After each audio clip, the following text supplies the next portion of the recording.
sih baru pertama katanya sih, mungkin sudah pernah tapi tidak di depan ini, di panggung ya. Ya, ini sudah pukul setengah 11, jadi layaknya bisa dimulai karena penulis Mbak Isyarah sudah hadir, pembicara Bu Nasdar sudah hadir, pembicara lagi Mas Teksa sudah hadir, dan moderator Mbak Salis sudah hadir. Ini ada waktu kira-kira ya sampai jam 12 maksimal itu. Nanti terus kita istirahat. Kayaknya sudah ada yang putar ketik di belakang itu. Nanti kita istirahat di sini dulu ya. Mungkin semoga Prof Vito nggak keburu kan. Ngaton? Oh ya, khusus. Baik, bisa mulai dipandu Mbak Salis untuk memanggil Bu Nasla, Mas Teksa, dan Mbak Isyarah. Mbak Isyarah itu juga jarang jumpa, tapi kami sangat intens di WhatsApp dan sekitarnya. Senior seangkatan Mas Hajir atau kakak Mas? Oh, saya kira Mas Hajir itu sudah cukup tua, tapi ternyata masih ada yang lebih tua. Jadi ini ya, reuni itu kadang ketemu saat-saat semacam ini. Jadi ternyata ada Mas Arif ini juga ternyata senior saya nggak tahu, ternyata menulis bahasa Jawa, dan lain sebagainya. Mbak Isyarah juga nulis cerita pendek, Mas Teksa juga dulu nulis cerita puisi, sempat ke Kendal juga didiskusikan sampai subuh ya di Balai Kesenian Remaja itu ya. Pulang kehabisan tisu, keringet karena diskusinya panjang. Nah ini sekarang sebagai pembicara karena juga beliau lagi lanjut S2 sebenarnya Prof ya, meskipun dulunya sudah pernah S2 tapi jurusannya yang lain kan. Jadi ini kemarin kuliah nih Bu Mbak Sita, nanti mungkin akan kuliah lagi hukum. Nah ini dari bahasa kuliah di hukum yang S2 kemarin Pak. Jadi kayak bolak-balik Mbak Sita hukum, suka sastra, mungkin setelah ini mau kuliah juga nggak apa-apa ke S2 nya Prof Jito ya. Ya. Biar ada waktu untuk itu kan, proses lebih panjang, nggak apa-apa. Mbak Emma mungkin mau kuliah lagi nggak apa-apa, masih muda kok. Yang ngajar saja ini Bu Yuli masih muda, malah lebih tua Mas Arif katanya ya. Nah itu kan, jadi unik sekali. Bu Nasla juga. Nonton langsung Mbak Salis bisa dipandu, terima kasih.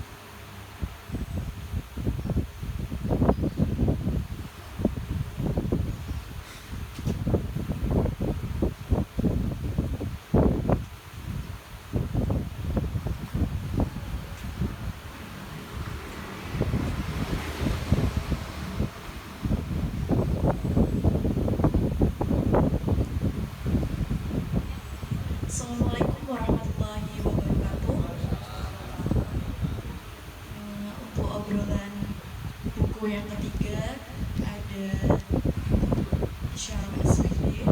Beliau ini sebagai penulis buku dan juga guru di SDN Pedulungan Luar Satu Semarang. Kepada Ibu Isyarah kami persilakan. Dan juga ada pembicara satu, ada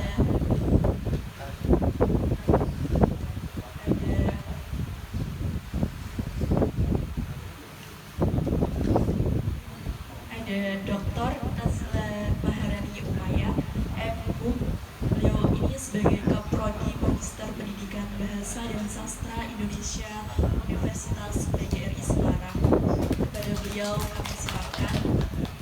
Dan ada pembicara dua, ada Teksa Teguh Satrio SPD MSI. Beliau sebagai guru SMA Kesatrian 2 Semarang dan juga sebagai Komite Sastra DKC Semarang. Kepada beliau kami silakan.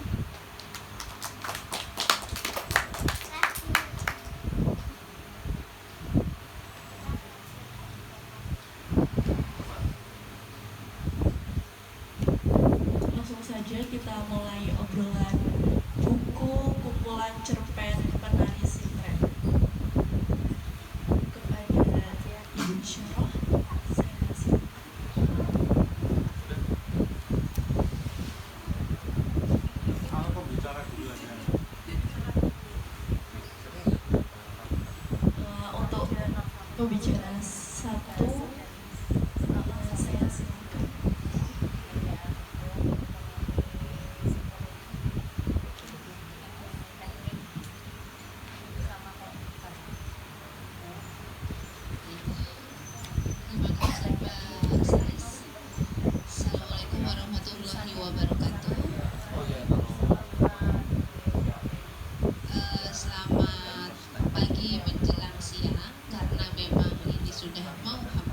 manusia.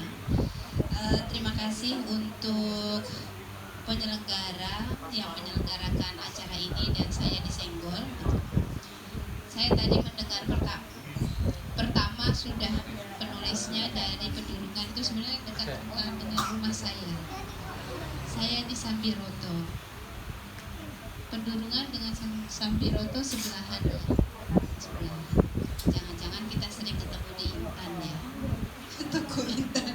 Toko Intan itu adalah toko legendaris kalau di daerah sana. Jadi siapapun mencari apapun itu akan kenal dengan Intan Permai. Kalau di daerah sana ya Bu ya. Kalau ada, oh ya, kalau pulang sekolah kan shopping belum. Agak maksain. Baik, hari ini saya merasa istimewa karena sudah lama sekali saya juga ingin bergabung di acara-acara serupa. Karena zaman saya dulu kuliah itu ada yang sebutannya sarkem gitu ya. Kalau di Jogja itu sarkem itu salah satu tempat yang memang fenomenal, baik dari segi sosial maupun segi mungkin di sana kalau yang sudah ke Jogja tapi tidak tahu sarkem dibilang hoax gitu ya, karena sarkem itu betul-betul identik dengan Jogja. Nah dulu sanggar saya itu di tempat kuliah namanya juga sarkem, jadi buat gaya-gayaan biar sama terkenalnya mungkin gitu ya. Setiap hari kerjaannya seperti ini, di sore hari sampai malam hari. Ada yang curhat, ada yang bisa juga untuk pamer, ada juga yang memang dia hanya ingin melihat sebagai inspirasi, ada juga yang memang datang ke tempat itu sebagai tambah wawasan atau tambah teman, dan yang mungkin ada juga yang diam-diam mencari jodoh gitu ya. Saat itu kan zaman kuliah. Maka ketika kemarin saya melihat jadwalnya Om Naka, saya kalau manggil Om. Jadi nggak panggil Dek, nggak panggil Kak. Kayak Olsop nanti kalau Kak ya. Jadi saya manggilnya Om Naka. Jadi begitu saya diberitahu, ya bolehlah kita coba ngobrol-ngobrol. Kebetulan ini saya juga ke bagian buku kumpulan cerpen Mbak Isara. Gak mau, saya mau manggilnya Mbak karena supaya saya juga kelihatan muda. Kan kita sama-sama Mbak gitu ya. Saya hari ini setelah membaca karya Mbak Isaro ingin menyampaikan satu kata, bahwasanya dalam kumpulan cerpen ini kita disajikan perempuan dengan berbagai macam tampilannya. Jadi justru yang saya tangkap di sini adalah bagaimana perempuan menceritakan perempuan. Mbak Isaro sebagai seorang guru menceritakan perempuan dengan banyak gaya. Ya inilah bukunya. Judulnya Penari Sintren. Mengapa saya menemukan itu? Karena sebetulnya saya kemarin ketika membaca itu tidak mau melihat penulisnya dulu. Itu saya hitamkan. Saya tidak mau terpengaruh oleh aura penulis. Kebetulan letaknya di belakang kan biasanya. Jadi saya nggak pernah kalau beli buku itu lihat di belakang. Saya depan langsung buka plastik, langsung halaman depan, langsung mulai baca. Karena nanti terkontaminasi dengan ekspresi, dengan biodata, dengan biasanya ada epilog belakang betul. Karena ternyata ada epilognya Om Naka, itu nggak tahu. Jadi dari depan, termasuk kata pengantar saya lewatkan. Karena saya ingin betul-betul masuk ke dalam cerita, dan di dalam cerita itu saya menemukan perempuan-perempuan aku. Kenapa saya bilang aku? Karena di situ banyak aku. Udah menggunakan tokoh nama, larinya ke aku. Sehingga jangan-jangan ini penulisnya perempuan. Saya bilang gitu. Baru saya lihat ke belakang, ternyata betul penulisnya perempuan.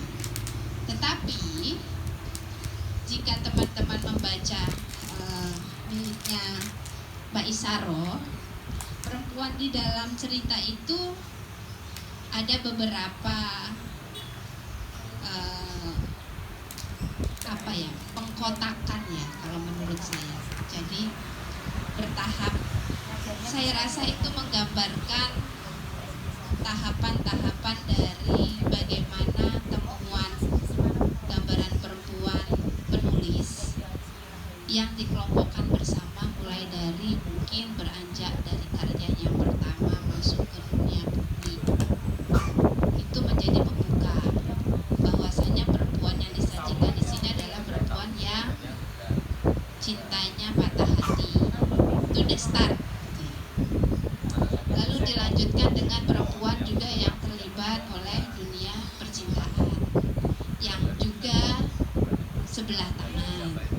Lalu dilanjut juga dengan ada beberapa tahapan sampai dengan bagian separuh jalan kita dikembalikan lagi ke bagian awal pada judul. Kenapa diletakkan di tengah gitu? Jadi seolah-olah ada pengulangan juga di sini, mengingat perempuan yang kemarin sudah disajikan. Karena dalam sebuah rangkaian cerita, meskipun itu pendek-pendek atau cerita cerpen yang digabung, saya yakin itu membangun sebuah dunia juga. Cuma bataknya beda-beda. Kalau dalam cerpen bata merah semua jadi satu.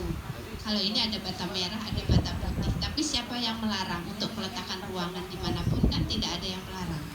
Maka dalam ceritanya Mbak Isaro ini saya menangkap ketika masuk ke dalam separuh perjalanan perempuan, kita dikembalikan kepada sintren. Sintren itu menjadi sampul. Balik lagi berarti ke depan. Udah separuh jalan, mau habis itu.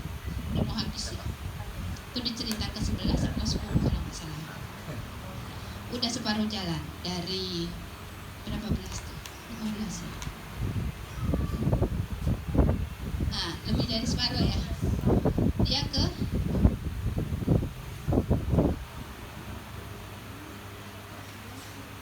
16. 10 dari 16 kan lebih dari separuh jalan. Dibangun pemikiran-pemikiran tentang perempuan. Lalu dikembalikan lagi ke depan. Lalu balik lagi akan merunut kepada perjalanan judul Bumi Dipijak. Lalu ada lagi daerah tentang kekayaan budaya yang melibatkan perempuan. Lalu identitas sebuah daerah yang memang di situ penentunya adalah perempuan, misalkan gitu. Balik lagi ke bawah mengenai terakhir judulnya apa? Saya lupa. Nah, endingnya adalah semua itu ditujukan kepada wacana bahwasanya apa yang kita punya, apa yang perempuan itu munculkan dari wacana itu bisa juga diberikan kepada yang lain. Coba dilihat perempuan itu yang saya tangkap. Jadi betapa Mbak Isaro ini mencoba merangkai bagaimana membangun sebuah image perempuan dari hal yang sederhana seperti itu. Mulai dari yang patah hati, biasanya yang melo banget perempuan, itu ya. Walaupun sebenarnya laki-laki juga melo, cuman biasanya ditutupin. Gayanya sok kuat, padahal yang nggak kuat-kuat amat, gitu kan. Terus lagi ketika bertepuk sebelah tangan, seolah-olah sudut pandangnya yang perempuan, padahal ya enggak juga. Ternyata sesuatu yang sebegitu mendorong laki-laki itu untuk bersikeras berujung pada perempuan imitasi. Berujung pada perempuan imitasi. Ada di dalam cerita itu. Jadi kita dibolak-balikan dengan perempuan. Jadi nggak melulu kita perempuan itu lemah, nggak juga. Di bagian lain ada sisi kekuatannya, tapi bukan berarti menolak bahwa perempuan itu lemah dalam ceritanya Mbak Isaro ini. Tetapi melihatnya harus dari jendela yang berbeda. Nah, itu yang ingin disampaikan, kalau saya tangkap, yang ingin disampaikan. Maka nanti mungkin perlu ada review lagi ya, konsep perempuan menurut Mbak Isaro gitu ya. Mungkin ada ya. Ketika nanti ini karya sastra itu tidak berujung pada hanya pembaca, tetapi dia harus dilestarikan melalui kajian-kajian. Itu saya sangat setuju sekali. Sehingga dengan adanya ini saya berharap juga ada tulisan mengenai perempuan. Jadi Mbak Isaro kan penulis cerpen, jangan sampai di situ. Karena juga membangun sebuah logika. Jadi penulis cerpen itu tidak akan durhaka kalau dia menulis artikel. Menurut saya gitu. Dia tidak akan menjadi cerpenis yang murtad gitu ya. Kalau dia menulis artikel ilmiah tentang apa yang sudah dia pikirkan melalui karyanya yang dikaji, disajikan secara ilmiah. Karena kita juga perlu membangun konsep-konsep itu di para akademisi gitu kan, supaya semuanya bisa kokoh untuk berdiri seperti yang mungkin karya sastrawan besar-besar itu. Jadi kita nggak bisa mengatakan bahwa dia besar karena karyanya memang bagus, enggak, tidak berjalan sendiri kan begitu. Nah nanti mungkin setelah ini bisa gabung sama teman-teman akademisi di S2 BBSI UGRIS kan. Ya gitu, sehingga pendaftarannya langsung ya. Oh, sudah ya. Dan sampelnya sudah ada gitu ya. Sampelnya sudah ada. Jadi kuliah itu bukan akademik banget, tetapi memang kuliah itu bisa mencari sesuatu yang kita gunakan sebagai pijakan kita sendiri. Kita mau jadi apa? Kalau orang dulu, perempuan ngapain sih kuliah tinggi-tinggi gitu? Kita belum bisa mencerna ya. Tetapi di luar itu sebetulnya yang bilang kalau kuliah tinggi-tinggi itu cuma ngapalin buku itu salah. Jadi kuliah tinggi-tinggi itu cuma bikin happy. Kalau udah happy apa aja bisa. Itu ya Mas Teksa. Betul. Itu ya Bu Teksa ya. Iya, apa aja happy kan? Iya, happy. Maka dalam hal ini buku ini juga bisa mungkin nanti mengembangkan bagaimana konsep perempuan dengan perubahan zaman yang berbeda-beda, karena di dalam cerpen ini semuanya masih dalam satu zaman seolah-olah belum berlompat ke zaman mana zaman. Paling lama dia lari ke tahun masa lalu ibuku. Itu berarti satu generasi ya, satu generasi. Jadi dalam kumpulan cerpen ini memang saya lihat lompatan perempuannya belum jauh-jauh, belum sampai ke leluhur, belum sampai ke mungkin ke depan yang belum terjangkau, belum. Maka dari situ kita lebih bisa menangkap itu karena dekat Batam, dari Batam ya, Pekalongan, mana lagi tadi? Pedurungan malah belum ada loh, belum ada di cerpen ini ya. Belum, mungkin besok Pedurungan. Geser dikit sampai Rota, geser dikit terus Sidodadi, itu tempat kampus UGRIS. Balik lagi. Baik, gitu Mbak Salis, saya menyampaikan apa yang sudah saya coba dalami, dan memang itu saya menyampaikan dengan cara yang paling sederhana supaya nanti yang lainnya membaca buku ini.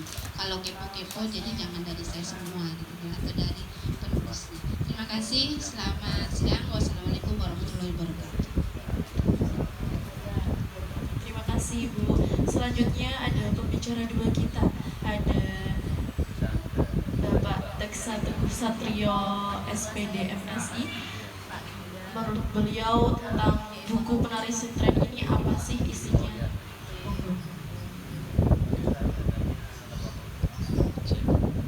Assalamualaikum warahmatullahi wabarakatuh. Terima kasih, selamat siang semuanya. Salam hormat, salam salim dari saya untuk para dosen-dosen saya, senior-senior saya, dan Naka itu nggak tahu statusnya apa. Kalau ketemu saya ya kayak gitu, sukanya memotivasi saya dengan caranya yang khas. Dari nama saya ada teksa kata, dia sampai teksa nada, sampai teksa catering, itu terwujud karena doanya. Saya anggap doa kata-katanya dia. Saya membuat catatan kecil atas proses pembacaan saya dari buku Penari Sintren ini karena saya tipikal orang yang mudah lupa, maka tak buat aja catatan kecil biar ngomong di sini nanti saya nggak butuh lupa gitu. Jadi ini sambil saya bacakan aja catatan saya. dalam kacamata saya penari sintren, lenggak-lenggok pengisahan dan kecelakaan kecil. 16 cerita pendek ini terkemas dalam buku yang berjudul Penari Sintren ya. Ada tema yang berangkat dari kisah cinta, keluarga, kemudian agama, ada yang melompat ke budaya juga, dan banyak seputar permasalahan hidup yang lain. Itu menjadi dasar pembangunan cerita dari buku ini. Kalau sepanjang proses saya membaca ini, gaya ungkap yang digunakan oleh penulis menggunakan bahasa-bahasa yang lugas sehingga mudah dimengerti oleh pembaca, dan ini jelas tidak akan mengancam para pembaca untuk tersesat sepanjang proses pembacanya gitu, kalau yang saya tangkap begitu. Kemudian untuk kisah-kisah cinta sendiri itu, kalau teman-teman membaca bukunya, ada di judul amplop merah jambu di sela jendela kamar. Kemudian cintaku bertepuk sebelah tangan, gadis bermata biru, sekeping hati untukmu, dan suak. Yang saya tangkap, aroma-aroma racikan cinta ada di cerita-cerita tersebut. Meskipun sama-sama cinta, tapi ramuannya berbeda. Kemudian konsep percintaan yang ditawarkan penulis pun beragam tadi ya. Dalam cerpen amplop merah jambu itu mengisahkan simbol kasih tak sampai yang dialami oleh tokoh Nisa. Kemudian ini kutipan runtuhnya hati Nisa. Nisa sayang, maafkan aku telah membuatmu jatuh cinta padaku. Aku tak bisa lagi meneruskan permainan ini. Aku pamit. Jun, sang pecundang. Ini kutipan menjelang akhir ceritanya. Betapa ia menjadi sosok perempuan si Nisa itu, sosok perempuan yang berupaya setia menjaga pacarnya, menjaga perasaan cintanya sampai dikejar oleh tokoh lain yang bernama Chris, kalau nggak ganti nama ini. Itu dia nggak mau, nolak terus, masih pengen nunggu Jun pasti akan datang kembali gitu. Nah ternyata suatu ketika Jun itu sudah datang Jun mengirim surat, tetapi tidak bisa langsung sampai ke Nisa. Ternyata ya tadi terselip di mana tadi? Balik apa? Jendela ya. Nah, gitu. Namun dibalik ketulusan cinta Nisa terhadap Jun, tersimpan kepalsuan hubungan yang disembunyikan rapi oleh Jun. Kisah ditutup dengan move on-nya Nisa yang berupaya rela dan membuka hati untuk menerima Chris, lelaki yang selama itu mendambakan Nisa. Ya, lelaki yang selama itu mengejarnya dan selama itu pula selalu ditolak oleh Nisa. Semacam itu. Kemudian kita beralih ke cerpen Cintaku Bertepuk Sebelah Tangan. Meski sama-sama mengisahkan tentang percintaan, cerpen yang satu ini memiliki tawaran yang berbeda. Pasalnya penulis menyuguhkan kisah yang salah alamat ini. Ini agak konyol menurut saya, tetapi ya begitulah ramuannya. Hal menarik dalam cerpen ini bukan sekadar rasa penasaran yang membius para pembaca untuk menyelesaikan kisah dalam proses pembacaannya. Namun ending dari cerita ini cukup rapi ya, dikemas oleh penulis.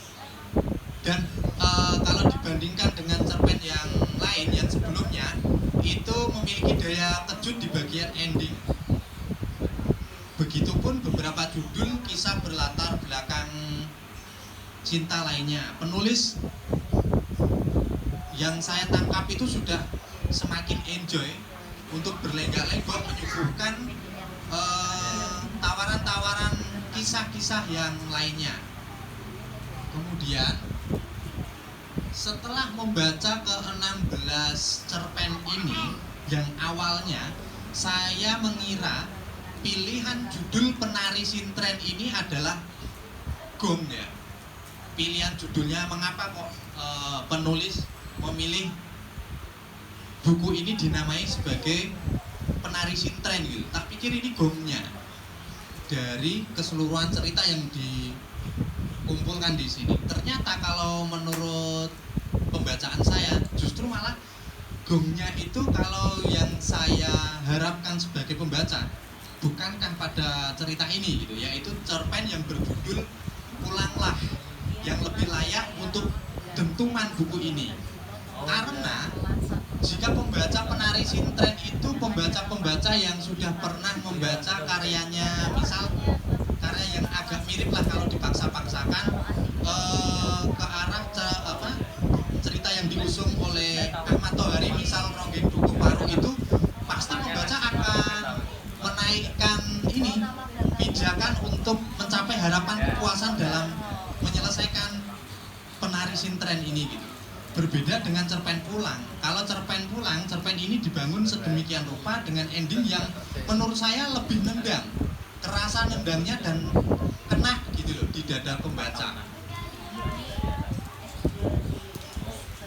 Memang sepanjang saya membaca cerpen atau buku ini, suguhan komposisi, kemasan, ending ceritanya itu beragam ya.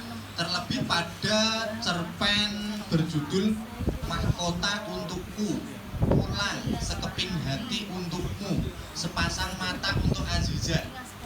Dan satu lagi cerpen berjudul Tanteku, Mamaku, Ayahku. Kemasan penutup ceritanya menurut saya asik gitu. Dan kemasan cerita dalam cerpen Cintaku Bertepuk Sebelah Tangan akan mengena justru jika hanya selesai pada dialog pengakuan Laras, yakni itu aku. Mestinya kalau menurut saya itu selesai, ya itu klimaksnya benar-benar tercapai, bril gitu, nendang menurut saya. Itu ada di halaman 12 ketika tokoh yang di sini bernama Nisa, sebetulnya dia itu laki-laki, dikejar-kejar oleh cowok, dan ketika kepergok di kosnya melihat lihat foto ya, foto asli, kemudian ditunjukkan KTP gitu. Nah ini si cowok itu mengejar, ini suamimu. Laras menggeleng, calon suami. Laras menggeleng lagi. Lantas kalau bukan siapa-siapamu, mengapa orang ini sampai menjadi alasanmu menolakku? Laras menjawab, itu aku. Harusnya itu menurut saya udah akhiri di situ. Biarkan para pembaca itu menebak-nebak sendiri, menafsirkan sendiri. Itu malah menjadi seru gitu loh, berkesan gitu. Tetapi yang saya tangkap di sini malah justru menjadi diurai lagi gitu, dengan memberikan narasi lagi sebagai penutup yang menurut saya itu malah jadi gelambiar lagi nih, sudah klimaks kok diurai lagi gitu. Itu yang saya tangkap pada cerpen berjudul Cintaku Bertepuk Sebelah Tangan. Nah, secara keseluruhan sih cerpen-cerpen ini memberi tawaran warna tersendiri bagi para pembaca yang mau dengan tulus menyelami cerita-cerita yang disuguhkan di sini. Terlepas dari kepiawaian penulis dalam berlenggak-lenggok menyuguhkan beragam temanya, ada beberapa kecelakaan kecil yang menurut saya itu perlu saya bahas di sini gitu. Karena apa? Karena ini nanti kalau dibiarkan itu akan mengurangi keutuhan, kesempurnaan, kalau memang dikatakan karya itu bisa sempurna dari sebuah buku ini gitu. Dan mengapa harus saya sampaikan, harapan saya menjadi catatan bagi semuanya saja, terutama kepada penulis, agar menjadi catatan kecil, catatan positif, agar kelak ketika menulis lagi itu ya kecelakaan-kecelakaan semacam ini tidak terulang lagi. Kecelakaan apa yang saya maksud? Yaitu tipu. Seringkali tipu itu mendapat permakluman bagi siapa saja, pasti gitu. Aku tahu, aku paham maksudnya, ya udah lewat aja gitu. Hanya karena sudah paham, tipu itu menjadi permakluman, dan itu menjadi budaya yang menurut saya harus diberantas. Bahkan sikap abai yang membudaya ini untuk memaklumi tipu itu bahaya menurut menurut saya, dan mestinya tidak ada permakluman lagi. Artinya memang tidak bisa kita menuntut sempurna, entah itu para penulis atau yang di sekitar penulis itu sendiri. Tapi paling tidak ini harus selalu saling diingatkan oleh siapa saja. Dengan begitu kecelakaan, gangguan kecil ini perlahan nanti akan hilang dari dunia kepenulisan. Karena kalau ini dibiarkan ternyata ini berpengaruh, ini agak menjadi kerusak cerita endingnya dari satu unsur kesalahan tulis di sini. Saya beri contoh kesalahan tulis pada kata kontrakanku. Bagian akhir cerita dalam cerpen cintaku bertepuk sebelah tangan. Nah itu di bagian akhir halaman 13. Kontrakan, tak perlu ku dengar lagi penjelasannya. Aku keluar dari kamar kontrakanku. Itu terbirit-birit, masih dengan napas memburu. Kupacu mobil kesayanganku pulang. Apakah ini saya yang bodoh dalam menafsirkan atau menangkap ini? Kalau menurut saya yang mestinya lari terburu-buru itu si cowok, karena dia yang dolan ke kontrakan kan gitu. Nah, kok tiba-tiba hanya dengan kesalahan ini, ambiar ini, kalau yang baca itu orang kaku, kacau ini salah. Misal apalagi kalau misal konteksnya kita berbicara lomba, ini bar gitu. Nah, maka ini yang saya maksud, kecelakaan kecil yang mengganggu dan itu berpengaruh. Bagian akhir cerita ini dapat mengaburkan cerita ini kalau dibiarkan dan dimaklumi begitu saja, menimbulkan ketidaklogisan di benak pembaca, karena sejak tadi pembaca itu taunya itu kontrakannya si cewek, malah dia yang cabur ya, kayak gitu. Meskipun kita sebetulnya paham oh ini tipu, tapi tadi harapannya jangan sampai ada tipu-tipu lagi. Kontrakanku, mestinya bisa jadi itu kontrakannya, kontrakan siapa, menyebut nama tokonya juga bisa. Nah, peristiwa kesalahan tata tulis itu menurut saya sangat mengganggu kekhusyuan pembaca sih. Padahal kalau kita renungkan bersama, kesalahan-kesalahan kecil itu, tata tulis itu mestinya menjadi dasar, pondasinya seorang penulis. Penulis itu kan tugasnya dia bermain dengan kata-kata, tanda baca, dan hal-hal dasar itu mestinya saya nggak peduli ketika orang mau nulis ya nggak usah terus bertameng. Saya kan nggak jurusan bahasa, saya kan bukan pakar bahasa, nggak boleh begitu. Kalau sudah mau terjun ke dunia tulis, ya mestinya ayo sinau, dasar-dasarnya harus kita sinau nih. Untuk itulah saya sinau lagi ke Pak Sito gitu ya Pak Sito ya. Biar saya belajar terus maksudnya. Bukan berarti saya ngomong gini terus saya ketika nulis sempurna, ya enggak juga, tapi paling tidak kita saling mengingatkan gitu. Ini apakah menjadi PR untuk si penulis saja? Apakah kesalahan kefatalan ini kesalahan yang murni yang harus dipertanggungjawabkan oleh penulis saja? Menurut saya tidak. Siapa yang harus bertanggung jawab? Kalau kita baca di cover buku-buku, saya nggak hanya membicarakan buku ini, mestinya itu kan ada entah apa istilahnya, editor, penyunting dan lain sebagainya. Apa kerjanya? Bukankah kalau namanya ditulis ada di situ dia dibayar? Iya kan? Kalau hanya nyempilkan nama saja dan dia meloloskan kayak gitu, kasihan kalau penulis yang menjadi penanggung jawab sendiri. Penulis juga jangan, lah aku kan sudah sampai ini, apa dilolos kayak nggak boleh menameng itu juga. Maka ini menjadi PR kita bersama. Kalau itu dibiarkan ya repot. Dan pembaca juga mestinya tanggung jawab. Pembaca harus jujur. Ketika menangkap itu ya jangan semata-mata memaklumi seperti yang saya ungkapkan tadi. Karena permakluman menjadi budaya yang istilahnya apa? Sudah benar-benar mendarah daging. Ya repot nanti kita. Bahkan banyak saya dapati buku kajian-kajian kebahasaan pun di dalamnya banyak kesalahan-kesalahan gitu. Seorang penulis yang dipandang sudah banyak wawasan pun masih banyak tata tulisnya.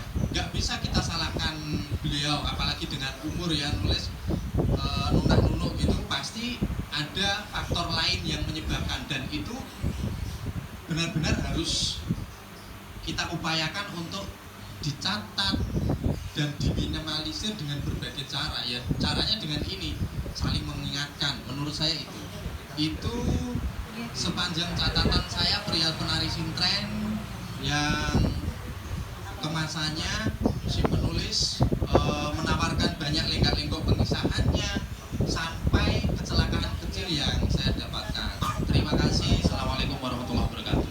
Waalaikumsalam warahmatullahi wabarakatuh. Terima kasih, saya sampaikan sedikit menggarisbawahi dari kedua pembicara kita, dari Ibu.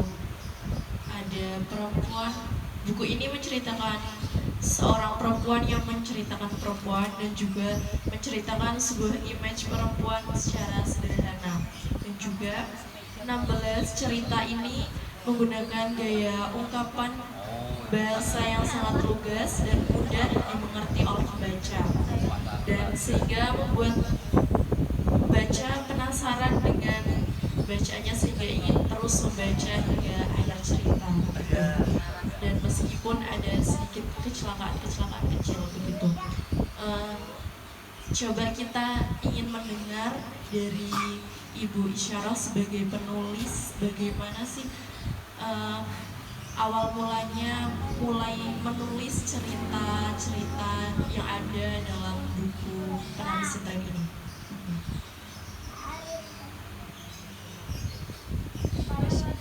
Assalamualaikum warahmatullahi wabarakatuh.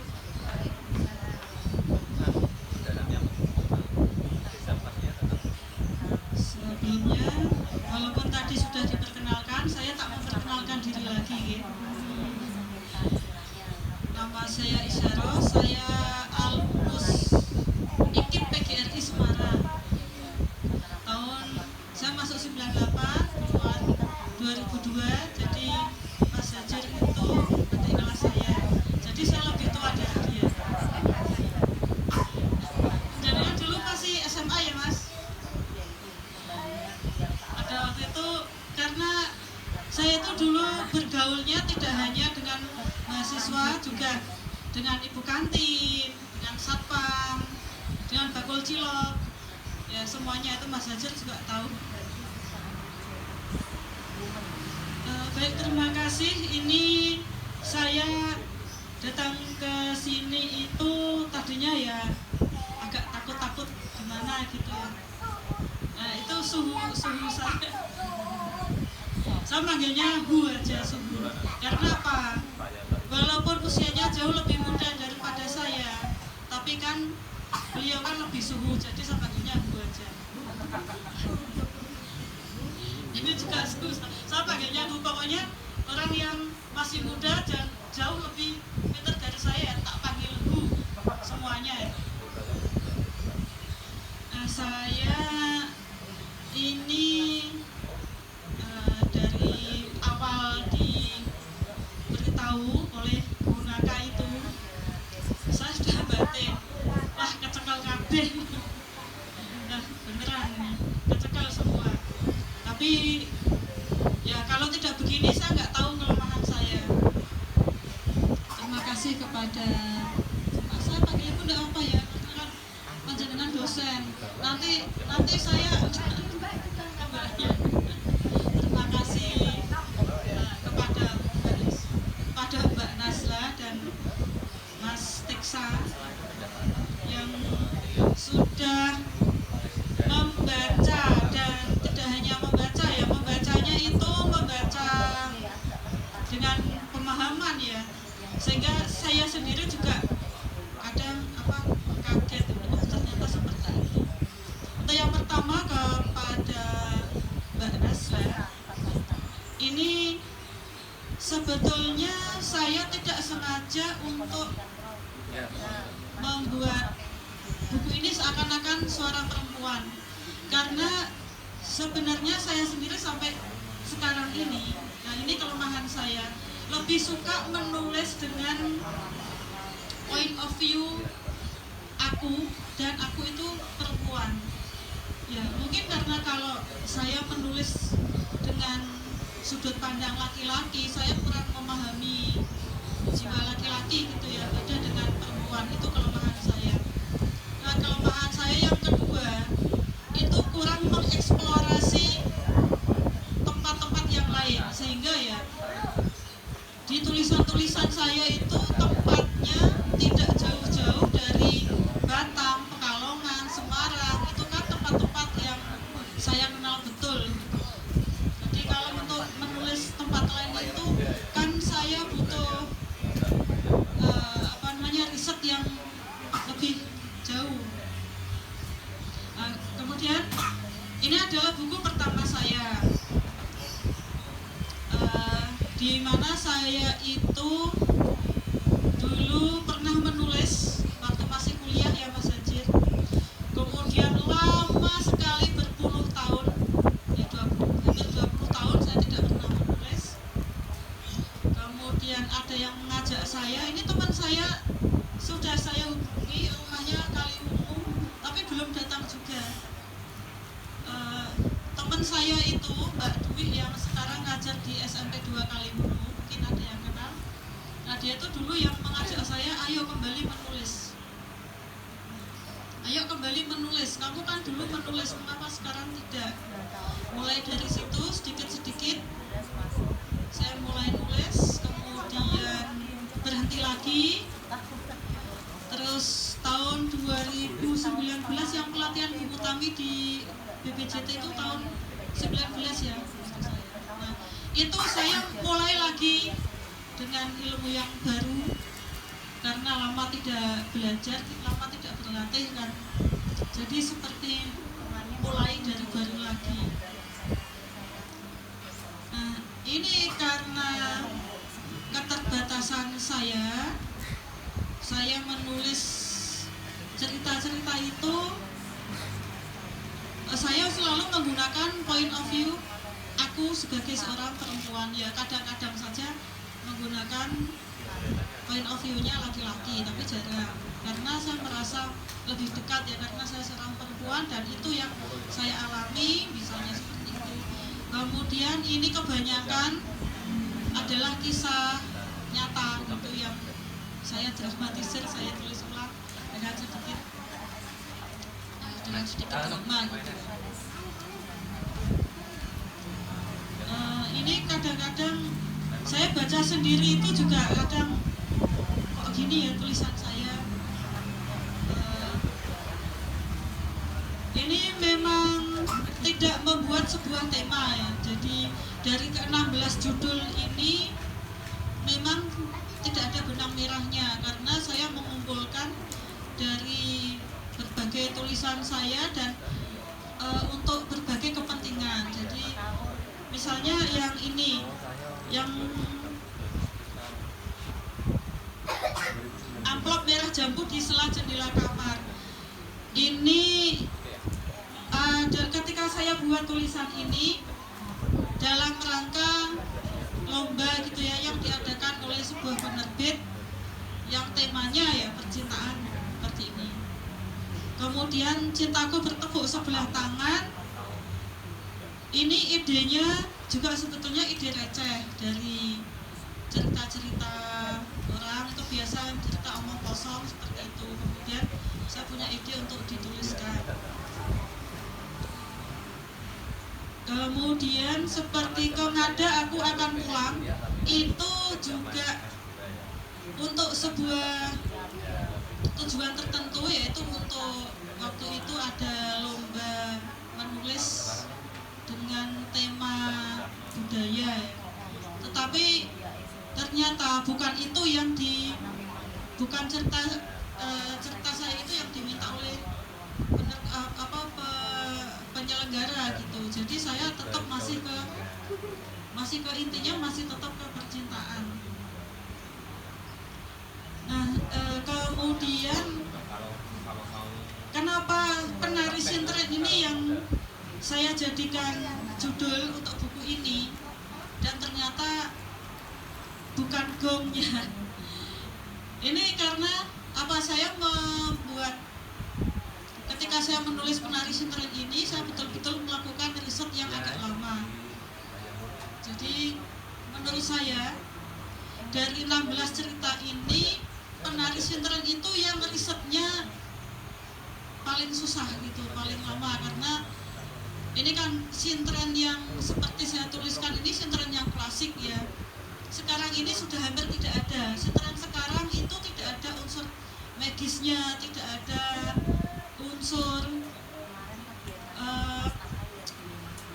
seperti ritual-ritual yang dulu saya lihat ketika saya masih berada di waktu sebelum kuliah. Saya masih di desa, itu kan masih sering ada pementasan sintren yang masih model seperti dulu. Tapi saat ini sintren saat ini kan hanya penarinya aja sembarang, siapapun bisa, tidak perlu masih perawan. Yang sudah tidak perawan pun boleh, dan dandannya juga dandan sendiri di ruangan khusus. Jadi tidak seperti dalam cerita saya itu kan yang mendandani itu dalam kutipnya itu dewi gitu ya. Nah, kalau sintrennya sekarang kan tidak seperti itu, dia sudah dandan, kemudian siap pentas langsung joget-joget, dan tidak ada hubungannya. Kalau di tempat saya dulu tuh sintrennya lagi nari dipegang oleh laki-laki itu pasti jatuh ambruk. Kemudian yang bisa mengobati hanya pawangnya. Nah, karena yang seperti itu sudah hampir tidak ada, susah ditemui, makanya saya harus risetnya agak susah gitu. Sampai saya harus menghubungi seorang apa namanya ya, aktivis sintren gitu, apa namanya gitu, yang sampai saat ini dia masih memegang teguh itu, sehingga tidak mau dipanggil ketika ada tari sintren itu yang tidak sesuai dengan pakemnya zaman dulu. Nah, itu yang membuat saya menjadikan penari sintren ini jadi judul buku ini. Terus ini layoutnya, sayangnya ini tidak ada yang dari penerbitnya, ada enggak di sini? Dari Sanggar Ara ada enggak ya? Ini kok dibuatnya, penarinya kok dibuat gemuk gembil, ini katanya menyesuaikan penulisnya. Oh iya, iya benar, ini saya sampai Mas Kiyi, Mas jangan gendut-gendut gitu toh, untuk pipinya ditirusin gitu, katanya biar nggak jauh-jauh beda sama penulisnya. Ya saya protes, tapi keluarnya ya masih tetap ini. Padahal orangnya belum pernah ketemu saya loh, kok tahu kalau saya gemuk? Apa pasti dikasih tahu Mas Naka. Ini loh pipinya gede banget, padahal pipi saya nggak sebesar itu.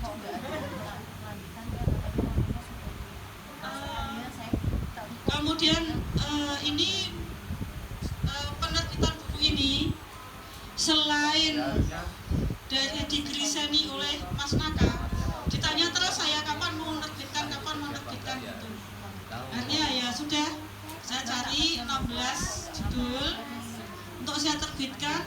Dan sebetulnya ini loh, saya mau ngaku tapi malu, tapi ya enggak apa-apa. Kan untuk kenaikan pangkat ini ada nilainya. Ini nilainya 4. Nilainya 4 bisa untuk kenaikan pangkat. Kalau sekarang nggak ada katanya. Padahal saya sudah menyiapkan naskah lagi, tapi karena tidak jadi dapat penilaian untuk kenaikan pangkat, itu masih saya diamkan. Jadi itu pembelaan saya. Itu pembelaan saya seperti itu. Terima kasih kepada suhu-suhu di sini yang sudah melekatkan mata saya. Termasuk temponya itu ya saya sering tempo. Oh ya, satu lagi, saya itu lemah dalam menentukan judul. Jadi mungkin judul-judul yang saya tuliskan di sini kurang mewakili dari ceritanya. Nah, itu nanti saya akan berguru lagi, karena ini masih kalau banyak kesalahan, tapi insya Allah nanti akan saya perbaiki lagi. Terima kasih. Assalamualaikum warahmatullahi Terima kasih Syarok. Selanjutnya kita buka untuk sesi tanya jawab. Monggo dari teman-teman hadirin yang ingin bertanya dipersilakan.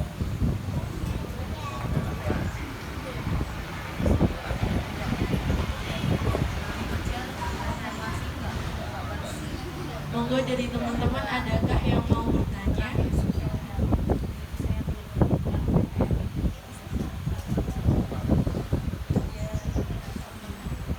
Oh ya, ini saya mau bertanya sama Ibu Isyarah. Untuk proses penulisannya ini berapa lama ya, Bu?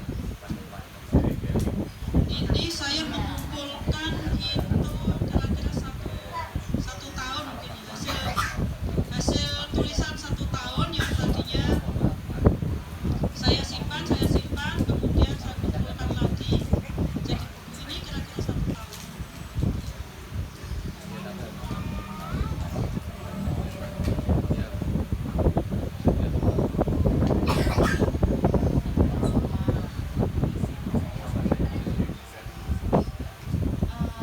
Kemudian kalau apa ya, menulis itu kan butuh imajinasi.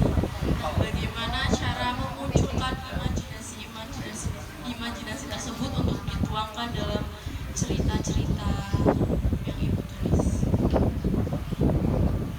Kalau saya kebanyakan cerita yang saya tulis itu berdasarkan pengalaman, entah itu pengalaman sendiri atau pengalaman orang lain. Ada kisah nyata. Misalnya kadang-kadang gini, ada teman yang curhat sama saya. Suami saya itu punya mobil, tapi kalau dipinjam keluarga saya nggak boleh. Bolehnya kalau dipinjam dari keluarganya dia aja.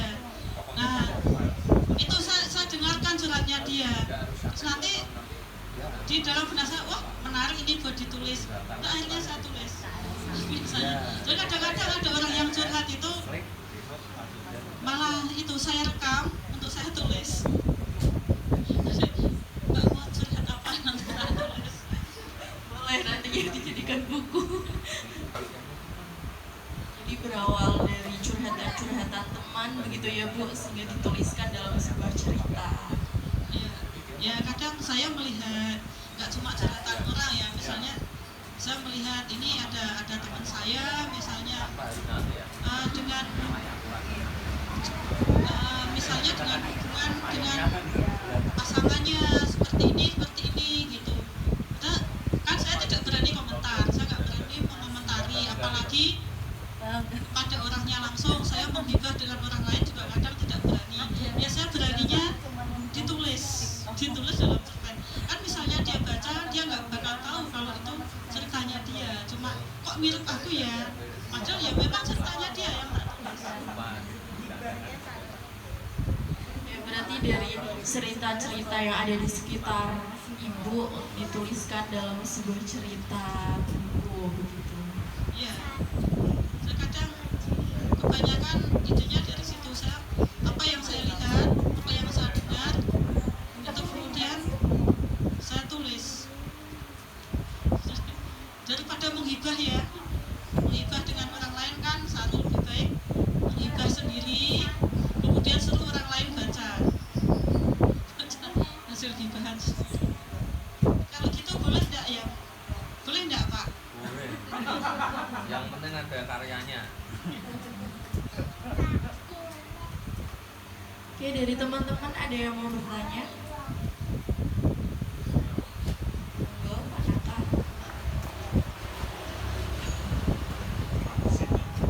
Salis.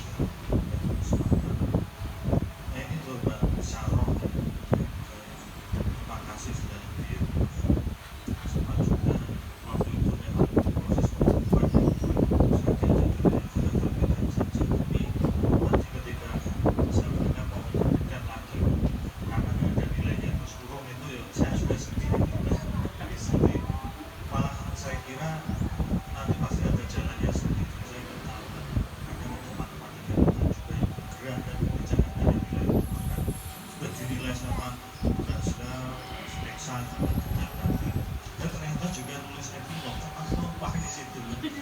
di belakang ternyata. Nah, itu jangan sampai nggak dilakukan lagi kan. Makin pasti kan proses berikutnya itu kita akan lebih mungkin mempertimbangkannya lebih dalam lagi. Judul dan sebagainya, padahal sesungguhnya adalah salah kayaknya punya potensi juga yang semacam misalnya tema-tema mungkin dari sisi perempuan ini kan seperti Indonesia juga yang bisa menarik kalau mungkin satu buku itu temanya mengarah ke situ, itu melihat apapun dari sisi perempuan Indonesia seterusnya. Misalnya pilihan lain bisa mungkin ya membaca lagi misalnya teks lain yang kira-kira kita pertimbangkan, karena setiap kita membaca akan terus terpikir kira-kira prosesnya seperti ini. Nanti aku akan mencoba menemukan yang apalagi setelah itu misalnya mungkin yang berharap Mas Teksi itu jobnya ini dan sebagainya, tapi suatu ketika kan memang bisa dilakukan dengan topik yang atau tema-tema yang sama, memang pasti susah kan. Isi saja misalnya untuk napas panjang kalau ingin membuat satu topik tertentu, misalnya kalau saya memang harus ke situ. Saya kira itu boleh dilakukan nanti wes apa telepon Mas Menteri mungkin itu dibuat nilai lagi gitu, atau di DM nanti kan saya bisa DM ya nanti. Terima kasih Mas Raka. Ini maksud saya tidak jadi saya publikasikan sekarang itu, kalau sekarang kan saya ngoyak nilai. Jadi karena sekarang tidak ada nilainya, saya diamkan dulu sambil diperbaiki. Kalau misalnya dulu ini kan juga ngoyak nilai, jadi tidak sempat dilihat-lihat lagi, diapakan lagi lebih lama gitu enggak. Jadi nanti beberapa judul yang sudah saya simpan itu nanti akan saya baca-baca lagi, kemudian ya diperbaiki lagi. Kan kalau ini belum mengarah ke tema, kemudian buku kedua saya juga belum mengarah ke tema. Nah, itu nanti mungkin kan dengan hasil diskusi ini kan saya jadi mendapatkan sebuah pencerahan gitu ya. Walaupun kumpulan cerpen, tapi selayaknya kan mengarah ke satu tema. Itu ya. Jadi yang tulisan-tulisan saya yang masih saya simpan ini belum mengarah ke satu tema. Karena saya sedang tidak mengoyak nilai, maka akan saya perbaiki dulu. Itu nantilah kalau menurut saya sudah lebih baik daripada yang sekarang. Maksudnya dan nanti ya tetap jangan saya mintai bantuan lagi untuk menulis epilog atau pengantar gitu. Tidak perlu telepon Pak Nadiem, tidak apa-apa, besok ganti ya menterinya.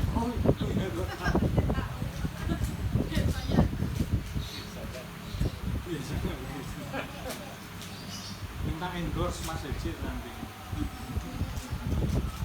Coba Oke. berpendapat ini. Oke, monggo. Mic-nya nggak nyampe kok. Yang wireless rusak. Sponsor baru. Tunggu. Saya juga. Ya, selamat siang Bapak dan Ibu. Pembicaranya luar biasa ya. Dan penulisnya ya. Mbak Salis itu saya tahunya malah mahasiswa PGRI, karena ada mahasiswa yang namanya betul loh, Salis loh. Saya dulu Aku daftar, Pak. Iya, iya betul. Ya apa, pajaknya juga. Ya. Dan saya begitu mendengar cara membacanya, wah ini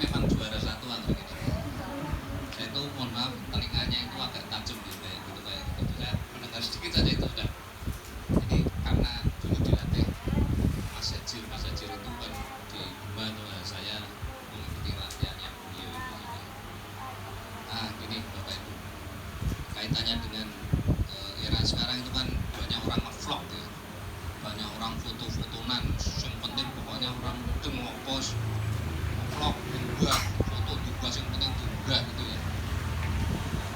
Tapi justru pada masa ini menurut saya hal-hal yang bersifat tulisan justru tetap produktif. Ya.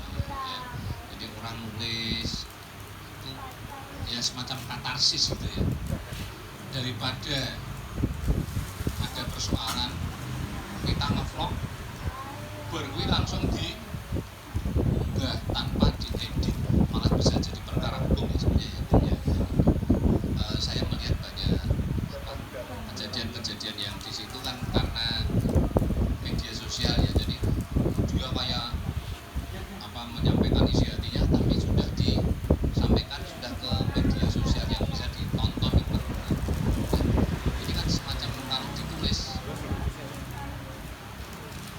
tentu ditulis tidak langsung diunggah gitu ya. Kalau menurut saya justru kalau ditulis diunggah itu nanti bisa diakui oleh orang lain ya. Jadi kalau Bapak Ibu nulis durung dimuat ning ndi, durung dibukukan langsung dilepas di media sosial, diakui orang lain masih bisa.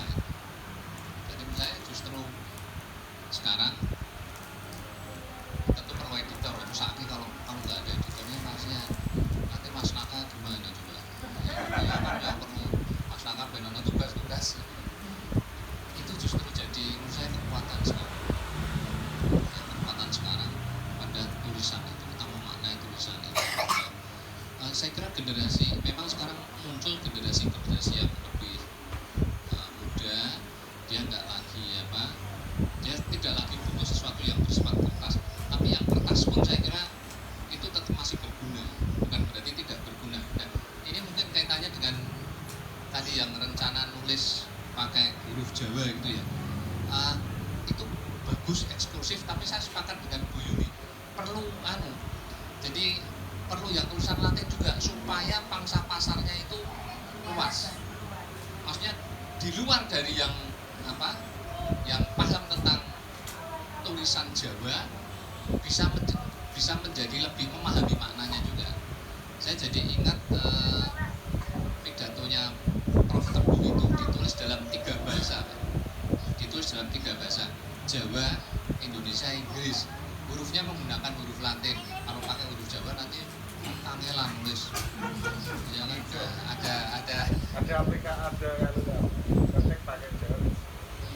Tapi ada kata-kata yang nanti susah karena ada huruf-huruf tertentu yang nggak bisa. Balik lagi. Nah, ini saya kira kan persoalan budaya yang sekarang ini ya ini masih booming ya.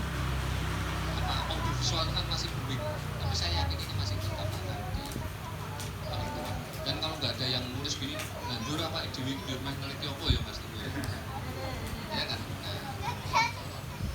Termasuk komunitas-komunitas seperti ini saya menghargai. Kita pernah hadir ya Mas Hajir, jadi kalau nonton beritanya wah nggak disebut tuh penontonnya berapa, kita hadir di situ berapa Malam itu Pak?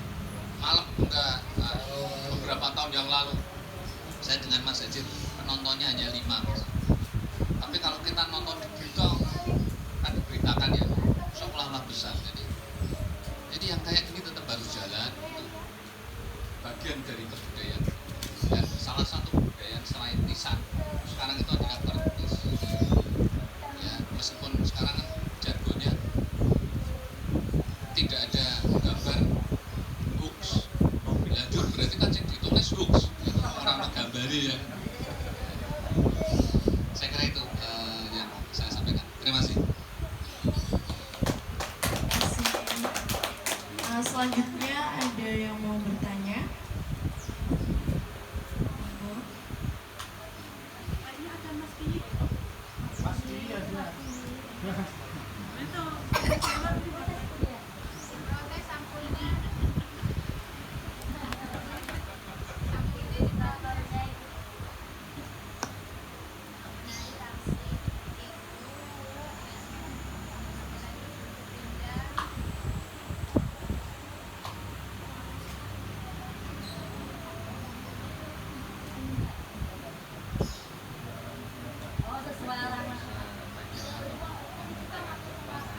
Monggo Mbah Ki menanggapi dari Bu Isyarah. Mbah Ki Rizky selaku pihak penerbit.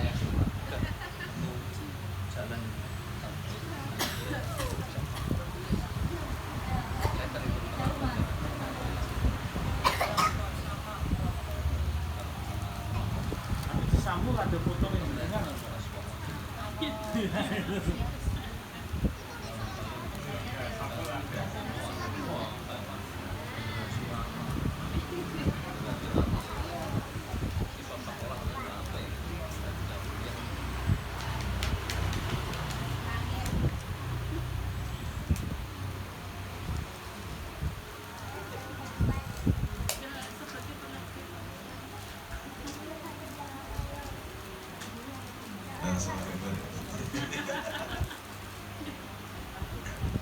itu sesuai alam masyarakat dan saya lihat dari foto yang dikirim.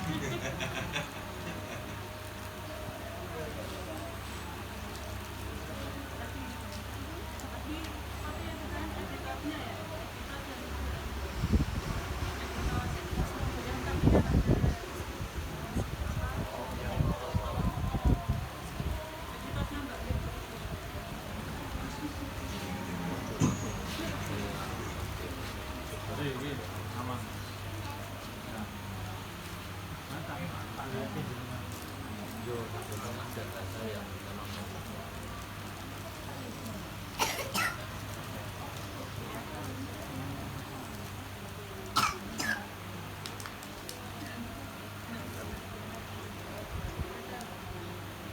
Baik, terima kasih karena waktu menunjukkan waktu sholat zuhur, kita istirahat terlebih dahulu. Dari saya, terima kasih. Wassalamualaikum warahmatullahi wabarakatuh.